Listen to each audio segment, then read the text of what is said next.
The question that clause 22 be amended as proposed by the chair. Majority Leader.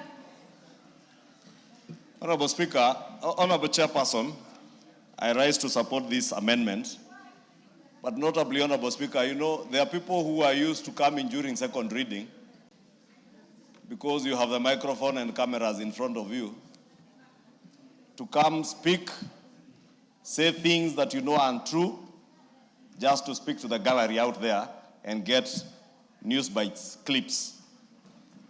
And one such person, you will not find them here today when we are doing the actual legislative work. And and I must thank Honorable Ngogoyo, the member for Kajiado, Honorable Oundo, Honorable Makali Mulu, because they stood here and opposed this bill. But they are here doing the actual legislative work, Honorable Chairperson. But these people who are used to lecturing people in lecture halls, now they came here and told us, oh, this fund is nothing close to the future fund in Australia. It is nothing close to Temasek of Singapore. Yet they are not here today, Honorable Speaker. And I must say, Honorable Speaker, the chair and the committee, because, you know, legislation, you must be a serious leader if you are elected to parliament to come and legislate on behalf of the people. Don't just speak in funerals, in lecture halls, in conference rooms, in hotels, running from one lecture hall to the other, lecturing people, seemingly wanting to look intelligent when you're actually not intelligent at all. There is nothing out of order. There is nothing out of order, Honorable. This fund, as I said yesterday, and as the chair said in seconding me, this fund is an investment vehicle. And indeed, this amendment now is buttressing that fact that this fund is like the Temasek in Singapore. It is like the future fund in Australia. It is like South Africa's National Investment Infrastructure and Investment Fund, or the Japanese Investment and Infrastructure Fund. So let me tell those people, because they know themselves, I don't need to name names. And you know, when you are a young person and a young leader, don't copy the habits of those older leaders who have no plan, who have no agenda, who have no basis of what they say, to just appear in the National Assembly, get a clip to cut for Citizen TV News in the evening, then you think you are a hero. You actually a villain. You actually a failure as a leader if all you do is speak to the gallery, but you cannot be here to even legislate, Honorable Speaker. And I say that because we have one particular member who, out of bitterness, like those who are also bitter for other reasons, they should copy the Honorable Robert Bui, the Honorable Makali, the Honorable Oundo. Even Ngogoyo now today is doing very well. He's here legislating. I wish you could foot them for those members. I support this because this particular amendment is buttressing the fact that we are creating a national infrastructure fund that will be an investment vehicle to make investments in commercially viable infrastructural projects that we'll be able now to lift off from our budget. So when somebody stood here the other day trying to lecture us, oh, it is nothing close to Temasek. Temasek is an investment company.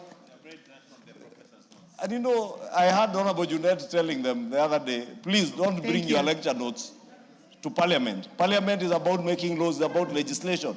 I hope they have heard me, Honorable Speaker. Thank you. And they grow up. Honorable members, I propose the question that... I now put the question, honorable members, that clause 22 be amended as proposed by the chair. Will as many as have that opinion say aye? Will as many as have a contrary opinion say nay? The ayes have it. I now put the question that clause 22 as amended be part of the bill. Will as many as have that opinion say aye? Will as many as have a contrary opinion say nay? The ayes have it. Clause 23. I propose the question that clause 23 be part of the bill. Chairperson, Finance and National Planning. It's a deletion. Yes, Honorable Chairperson, I beg to move that clause 23 be deleted. And Honorable Chairperson, clause 23 The purpose of this deletion, Honorable Speaker, is to conduct, it's the same explanation that I gave above. The conduction of the feasibility studies doesn't need to be duplicated. If it has been provided for by the PPPA Act and it has already been carried out, then it doesn't need to be duplicated, as also explained by my leader of majority. Thank you. I now propose the question that clause 23 be amended as proposed by the chair. I now put the question that clause 23 be amended as proposed by the chair. Will as many as have that opinion say aye? Will as many as have a contrary opinion say nay? The ayes have it. I now put the question that clause 23 is amended. Since this is a deletion, honorable members, I'll not be putting the question.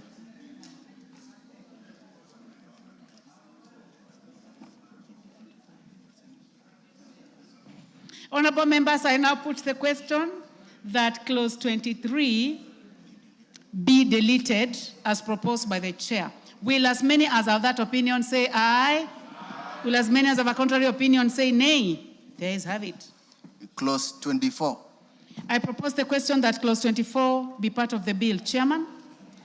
Honorable Chairperson, I propose that clause 24 be deleted as contained in the order paper. Honorable Chair, again, this deletion is in line to make sure that the infrastructure fund, as much as possible, takes use of already established laws, and that is, for example, the PPA Act, Section 31, that gives particular mandates for this particular transaction. So I beg to move, Honorable Chairperson. I propose the question, honorable members, that clause 24 be amended as proposed by the chair. Since it is a deletion, honorable members, I now put the question that clause 24 be deleted as proposed by the chair. Will as many as have that opinion say aye? Aye. Will as many as have a contrary opinion say nay? The ayes have it. Clause 25. I propose the question that clause 25 be part of the bill. Honorable Robert Mbui, you have an amendment.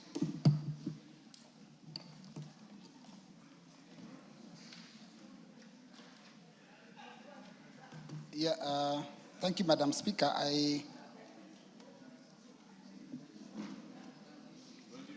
Yes, 25. Madam Speaker, I want to propose that it reads, the Cabinet Secretary may issue government support measures to investment projects of the fund. My proposal is that we introduce the board in that decision so that it reads that the Cabinet Secretary may, with the approval of the board, issue government support measures to investment projects of the fund. My intention was just to ensure that the CS is working in consultation with the board. Thank you, Madam. I propose the question that clause 25 be amended as proposed by the Honorable Mbui. Chairman, you have the first opportunity.